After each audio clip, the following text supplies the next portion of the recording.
Hi hello అందరికీ నమస్కారం. అశురెడ్డి గురించి ఇప్పుడు హాట్ టాపిక్గా మారింది.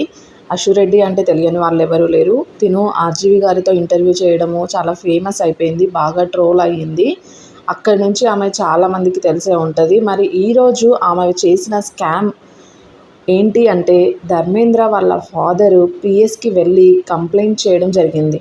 టోటల్గా 3 పేజెస్లో అసలు ఏముంది, ఏం రాశాడో అనేది ఈరోజు పూర్తిగా ఈ వీడియోలో చూసేద్దాం.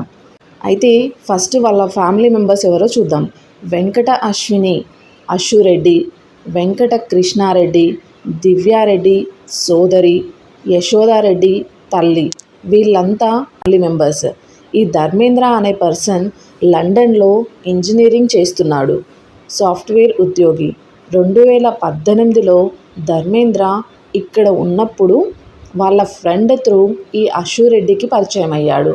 ఆమె ఏం చెప్పింది, నేను ఒక యాక్ట్రెస్ని, నటించడం అంటే నాకు ప్యాషన్, నేను మాస్టర్స్ చేశాను అమెరికాలో, కానీ మూవీస్లో నటించడానికి హైదరాబాద్ వచ్చాను అని చెప్పింది. అయితే ధర్మేంద్ర కలిసిన ఫస్ట్లో నాకు నువ్వంటే ఇష్టం లేదు అని చెప్పి, తర్వాత వితిన్ 2 మంత్స్లోనే నేను నిన్ను ప్రేమిస్తున్నాను, పెళ్ళి కూడా చేసుకుంటా అని చెప్పి నమ్మించిందే అని రాశారు. వాళ్ళు ఆ సమయంలోనే నేను నిన్ను పెళ్ళి చేసుకుంటా అని చెప్పి నమ్మించింది. అయితే నాకు ప్రీవియస్గా పెళ్ళి అయింది, విడాకుల వరకు నడుస్తున్నాయి అని చెప్పినప్పుడు అశురెడ్డి నాకు పర్లేదు, నేను అవన్నీ గతమేం పట్టించుకోను, నువ్వు మంచోడి కాబట్టి నేను పెళ్లి చేసుకుంటా అని చెప్పి తనకు మాట ఇచ్చింది అని చెప్పి వాళ్ళ ఫాదర్ రాశారు. తర్వాత H1B వీసా సమస్య ఉందని చెప్పి, ఎడ్యుకేషన్ లోన్ పెండింగ్లో ఉందని చెప్పి మరి తండ్రి నుండి ఆర్థిక సహాయం అందడం లేదని ఆమె చెప్పిందట.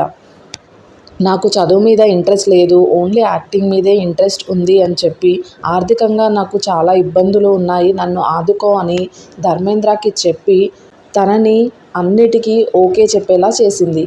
ఆల్రెడీ వీళ్ళిద్దరూ మ్యారేజ్ చేసుకుందాం అనుకుంటున్నారు కాబట్టి బ్లైండ్గా అతను ట్రస్ట్ చేశాడు.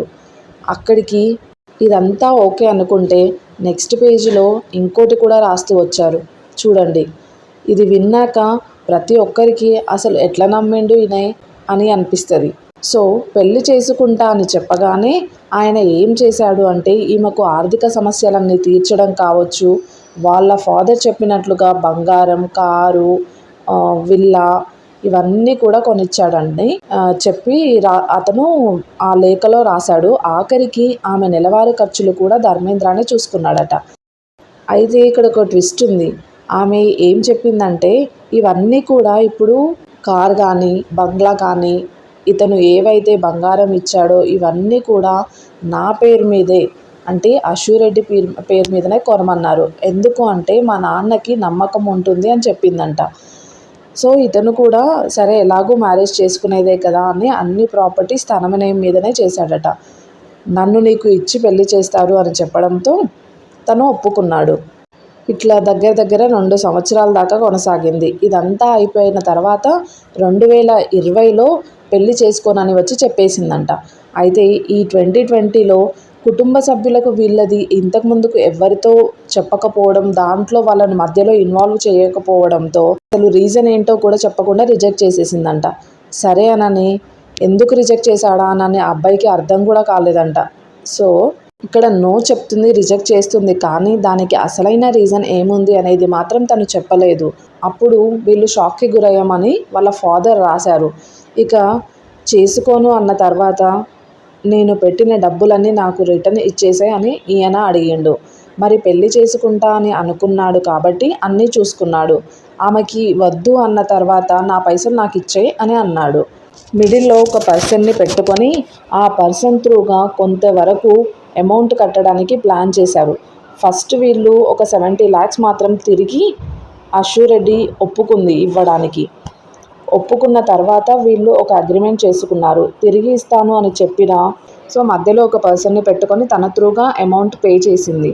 దాని తర్వాత ఏమైందో తెలియదు కానీ సడన్గా ఆ చెక్కులన్నీ కూడా ఇంతకుముందు మధ్యవర్తి ఎవరైతే ఉన్నారో వాళ్ళ దగ్గర నుంచి తీసేసుకొని ఆ పేపర్లు చించేసి ఏ సాక్ష్యాలు ఉండకూడదు అని చెప్పి అశురెడ్డి అనుకుంది. అనుకొని చింపేసిన తర్వాత మళ్ళీ ఎలాంటి డబ్బు కూడా అతనికి ఇవ్వలేదు. అక్కడితో స్టాప్ అయిపోయింది. నవంబర్ 2020లో మాత్రం అశురెడ్డి ఫ్యామిలీ నుంచి వాళ్ళ సిస్టర్ వాళ్ళ మదర్ కాల్ చేసి ఆ అమ్మాయికి ఆరోగ్యం బాగుండట్లేదు, ఆమె చాలా డిప్రెషన్లోకి వెళ్ళిపోయింది అని చెప్పి వాళ్ళ ఫ్యామిలీ కాల్ చేసి తనకి చెప్పారు. ధర్మేంద్ర ప్రజెంట్ ఆమె ఉన్న ఈ డిప్రెషన్ నుంచి బయటకి తీసుకురాగలిగితే నీకు మాత్రమే ఇచ్చి చేస్తాను అని చెప్పి ఫ్యామిలీ మెంబర్స్ ఒప్పుకున్నారు. సో ఫస్ట్ టైం అప్పుడు వాళ్ళ ఫ్యామిలీ మెంబర్స్ ఒప్పుకోలేదు. సెకండ్ టైం అప్పుడు మాత్రం వాళ్ళ ఫ్యామిలీ ఇన్వాల్వ్మెంట్ కూడా ఉంది అని చెప్పి వాళ్ళ ఫాదర్ లేఖలో రాశారు. ఇంకో మాట కూడా ఏం చెప్పారు, అన్ని పాతవన్నీ మరిచిపోయి ఆర్థిక స్థితి మొత్తం మళ్ళీ నార్మల్ అవ్వాలంటే మీరు పెళ్లి చేసుకోవాలి అని చెప్పి పెళ్ళికి మళ్ళీ ఒప్పందం కుదుర్చుకున్నారట. అదే నవంబర్ 2020లో అశురెడ్డి మళ్ళా మాట ఇచ్చింది, నేను నిన్ను పెళ్లి చేసుకుంటా అని. అప్పుడు ఈమె ఒప్పుగానే వాళ్ళు ఏం చేశారు, వాళ్ళ సొంత ఊరికి వెళ్ళి వాళ్ళ తండ్రితో మాట్లాడటం జరిగింది. అతను కూడా పెళ్ళికి అంగీకరించాడు. త్వరలోనే తేదీలు కూడా కన్ఫర్మ్ చేసుకుందామని చెప్పారు. 2023లో ధర్మేంద్ర ఆయన స్వయంగా విశాఖపట్నం వెళ్ళి అక్కడ వాళ్ళ ఫాదర్ని కలవడం జరిగింది.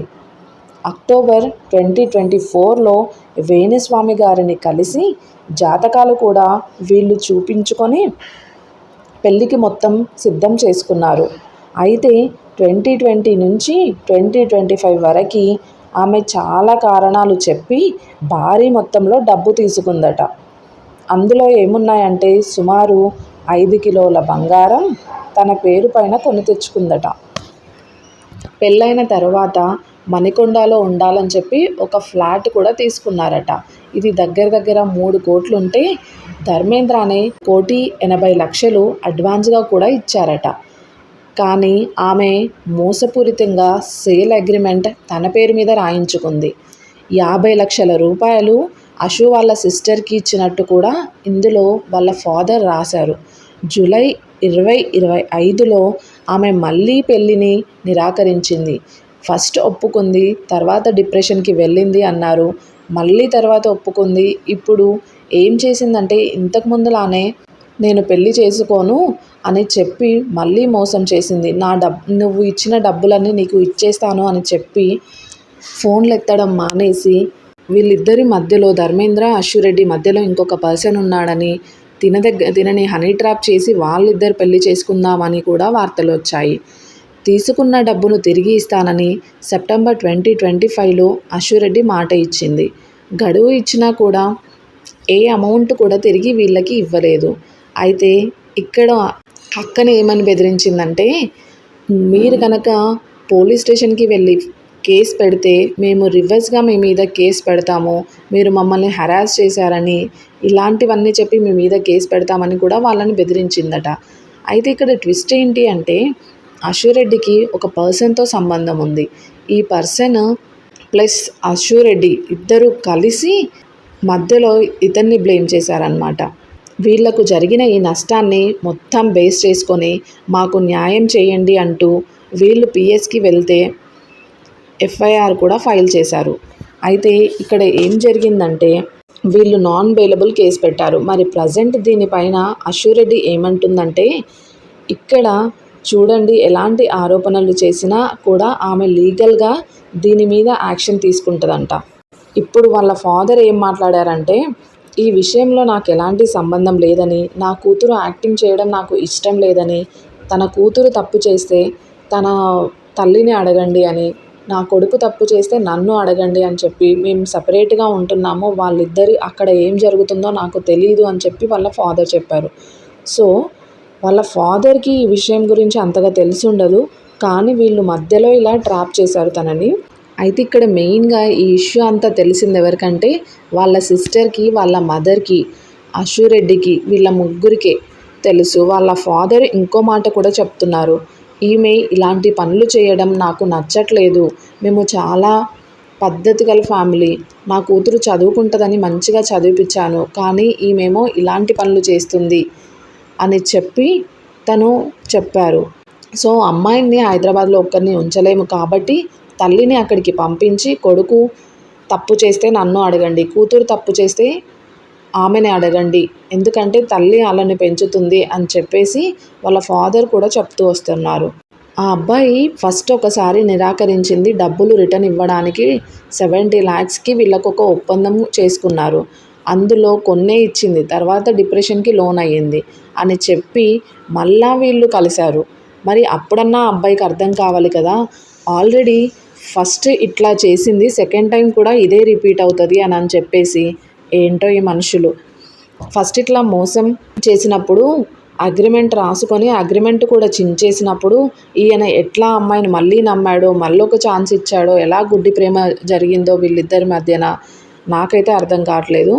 దీనిపైన ఇక అశ్విరెడ్డి స్పందించాలి. అసలు ఏం జరిగింది, ఏమైంది అనేది మాత్రం తెలియాలి.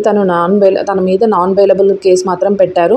సో తను అక్కడి నుంచి అడ్వకేట్లను పెట్టుకోవాలి, తర్వాత స్పందించాలి. సో తను వచ్చాక మీడియా ముందుకు వచ్చి మాట్లాడతాను అని చెప్పారు. సో తన వర్షన్ ఏంటి, వీళ్ళ వర్షన్ ఏంటి మొత్తం వింటే కానీ ఎవరిది తప్పు అనేది మాత్రం బయటపడుతుంది. సో ఈ ప్రెస్ మీట్ పెట్టిన తర్వాతనే అక్కడ అన్నీ క్లియర్గా మనకు విషయాలు తెలిసే అవకాశం ఉంది. చూద్దాం మరి అతని అమౌంట్ అతనికి రిటర్న్ తిరిగి ఇస్తుందా, అంగీకరిస్తుందా, లేకపోతే మళ్ళీ పెళ్లి చేసుకుంటా కేసు రిటర్న్ తీసుకో అంటుందా, లేకపోతే వాళ్ళు చెప్పినవన్నీ కూడా ఫాల్స్ అలిగేషన్స్ అని చెబుతుందా, ఇంకేమైనా స్టోరీ చెప్తుందా అని వెయిట్ చేసి చూడాల్సిందే.